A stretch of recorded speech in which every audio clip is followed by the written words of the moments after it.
Have you ever walked out of a job interview thinking, I could be earning more? Or are you in a job right now where you feel undervalued and underpaid? If so, you're not alone. In today's digital world, negotiating your worth is not just an art, it's a science. What if I told you that AI tools like ChatGPT and Bard could actually help you not just figure out what you're worth, but also negotiate your salary for you effectively? That's right. We're talking about straight cash, homie. In this video, we're gonna go over all the secrets of salary negotiation with the help of our good friends AI. We're going to be diving deep into the world of job market data, self-assessment, and negotiation techniques. And I'll be sharing a tool that might just surprise you with how much you should actually be earning. So stick around. You won't want to miss what we're going to go over today. Let's get started.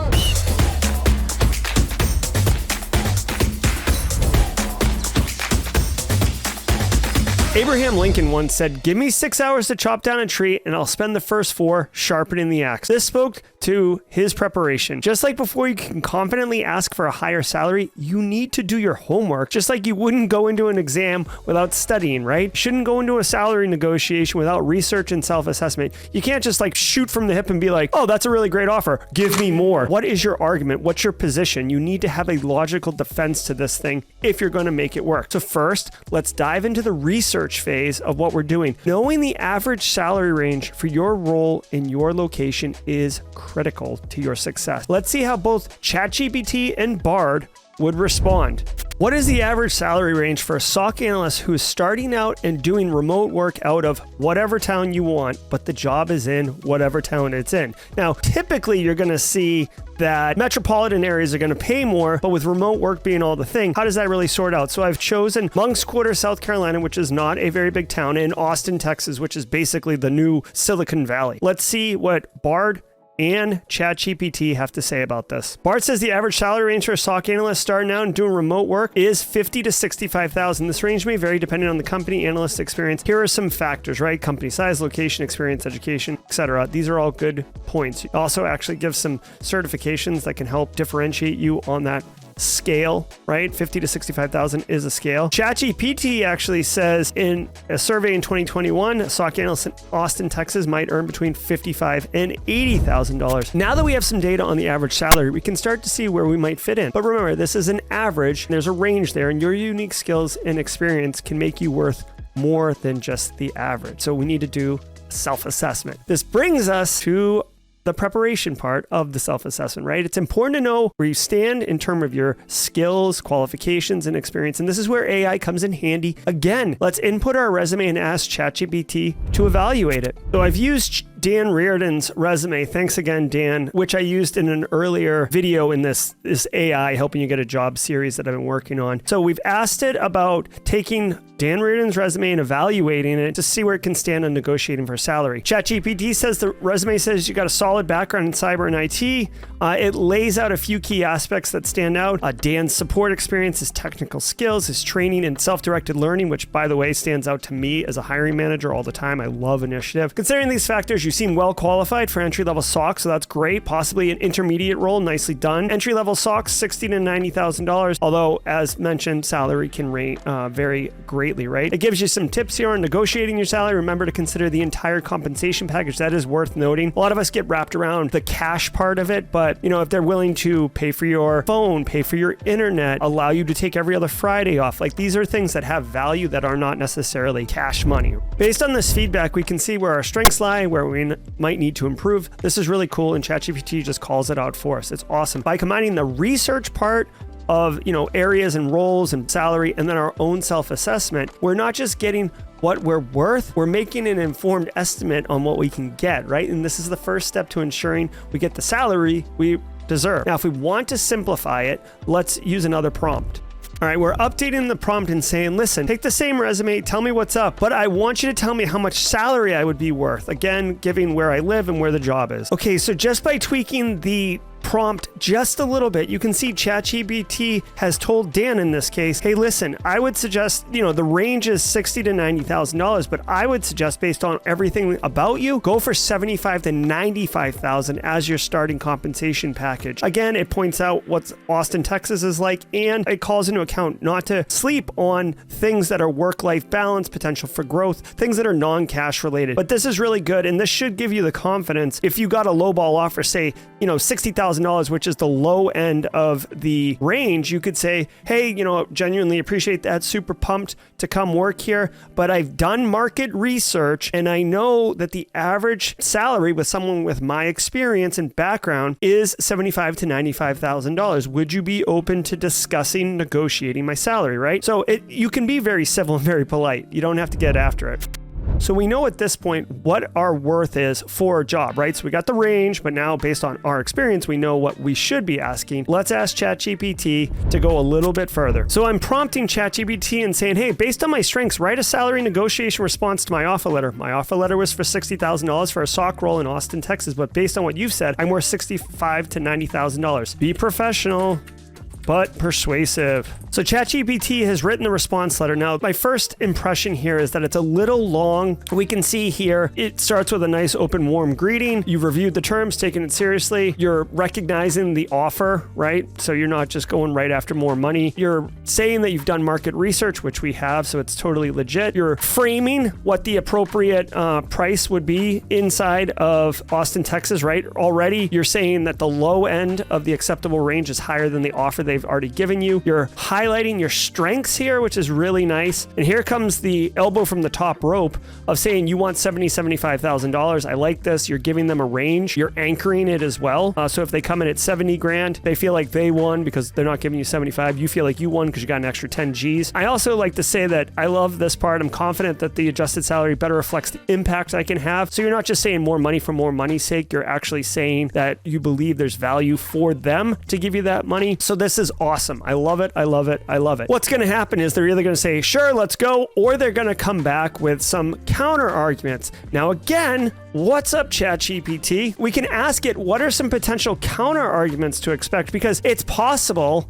that your hiring manager will want to have a phone call and you won't have access to ChatGPT in real time to be able to respond to them. So let's ask it, what are some potential counter arguments they might have, and how can I respond to them respectfully? Okay, so the arguments are highlighted in bold and a response is provided. I love this. These are really, really common. This is super, super powerful, right? Sorry, hey, we were only budgeted $60K.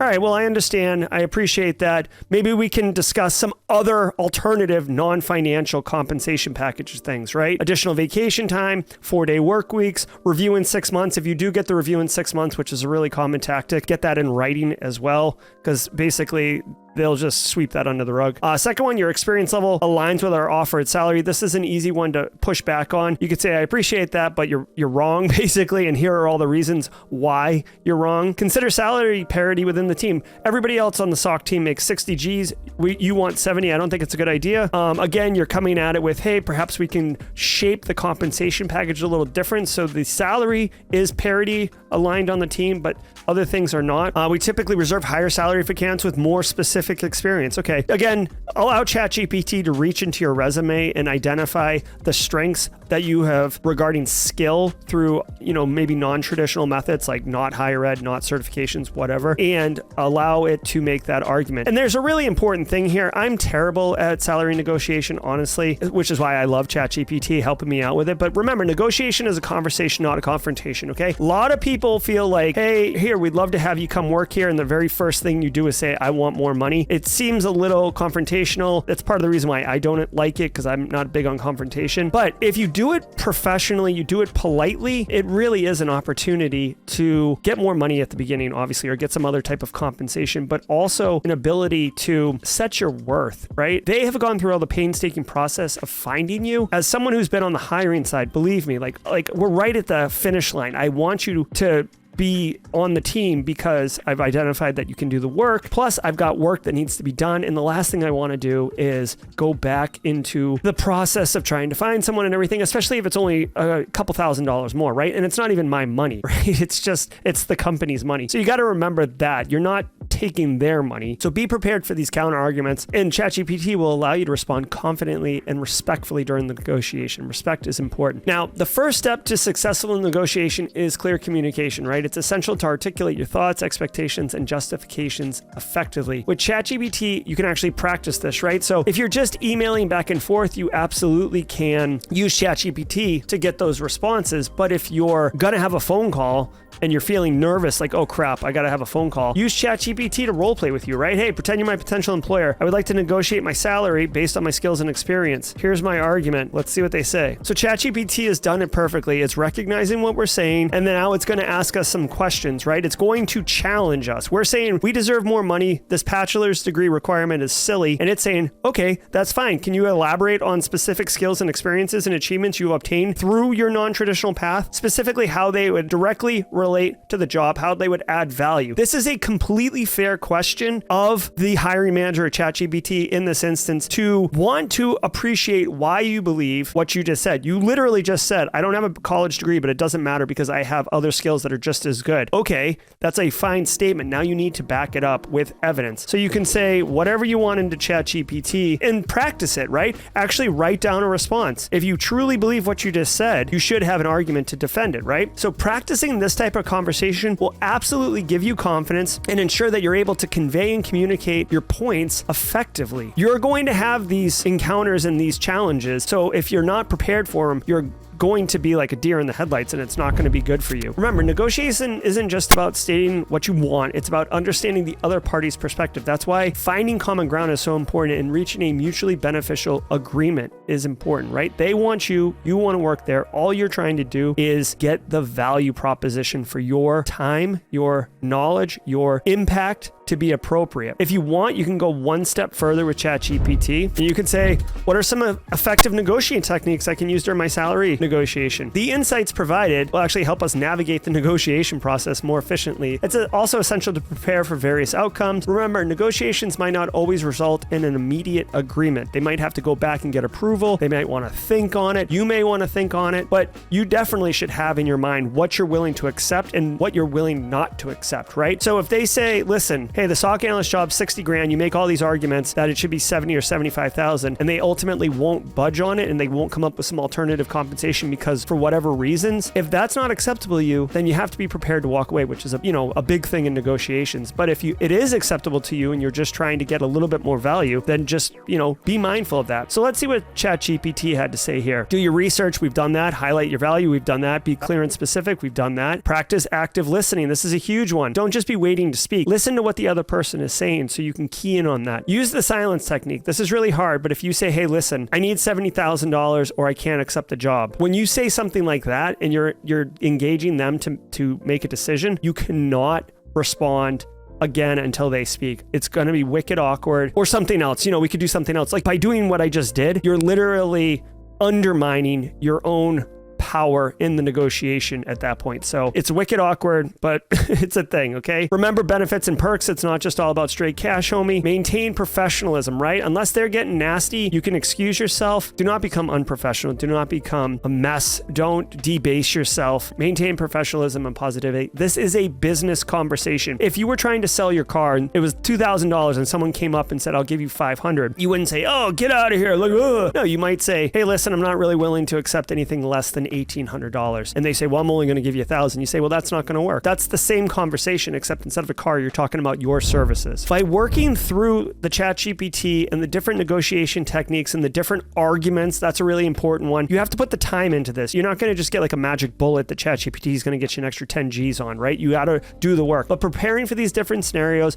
based on your resume, right? This is a totally tailored approach, which is so cool. This will actually help you maintain your composure and professionalism regardless of whatever happens in the negotiation. Finally, it's important to remember that the goal is not just to reach an agreement, but to maintain positive professional relationships. You're literally going to have to work with this person if you get the job at the salary you want. All right, so we've looked at how you can leverage AI like ChatGPT to do your research. We did a little bit of BART at the beginning. Assess your worth, prepare your argument, engage in effective communication, and negotiate for your salary properly, right? Remember, the key is preparation clarity, maintaining a professional demeanor throughout the process, and knowing what you're worth. Do your research, be confident, right? This is just one aspect of your career growth in cybersecurity. To continue your professional development and stay up to date with the latest in the field, I do highly recommend you check out my GRC class on Simply Cyber School, the GRC Analyst Masterclass. It's great for any skill level. It provides a comprehensive understanding of governance, risk management, and compliance, 3 crucial components in today's cyber landscape. Also, don't forget to tune into my daily cyber threat briefing live stream every single weekday morning. Hundreds of people up in there getting their daily dose of cybersecurity news and updates, and it really helps you and anyone either working in an industry or trying to break in stay ahead of the curve of this rapidly evolving industry. As always, thank you for watching, and if you found this video helpful, please consider liking, sharing, and subscribing to support the channel. Remember, your journey in cybersecurity is a marathon, not a sprint. Stay curious, keep learning, and until the next time, stay secure.